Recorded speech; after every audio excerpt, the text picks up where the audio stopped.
Yeah, I think one thing that's really interesting is we talk about these standards, we talk about these movements in the industry and all the trends that we've seen happen in the process industry over the last several years. We can have the best laid plans in the world. I mean, we're both veterans. We've seen plans go bad. You have to have a secondary and a tertiary plan because the first thing that you do is probably not going to work. And I think that a lot of times you need the right person or the right organization inside of a big company to make some of these changes really happen. I like to use the word organizational courage because sometimes it takes a lot of courage for someone in the company to say, we're going to do something different than we've always done. Right, and there's strength in numbers.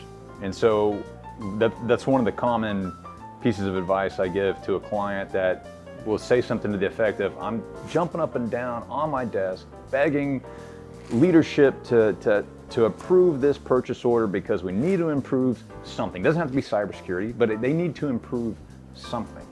And my biggest piece of advice to that is, okay, then you need to grab somebody in safety. You need to get some sort of cross-functional team together to build this coalition where you bring a front to the leadership and they're not going to be able to deny you that.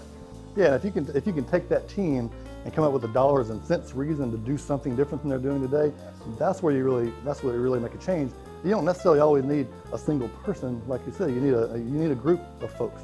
There's strength in numbers for sure, and I love that word, organizational courage, to have a sponsor, an executive sponsor, because the best laid plans just don't matter if the guy writing the check doesn't agree with what you're doing, and if you can't actually put it together in paper and quantitatively prove this is the thing you need to do. Right, and I've seen the success for this whenever I see companies that are developing like a business continuity plan or disaster recovery plan, because at that point you have to have cross-functional team. If you need all hands on deck after an event, right, then everybody's going to be there. It's almost like a bad version of a shutdown turnaround doing a BCP or a DRP type of thing. And if you don't already have those cross-functional ties and those relationships, you're going to have a hard time with it. Yeah, that's right. I agree.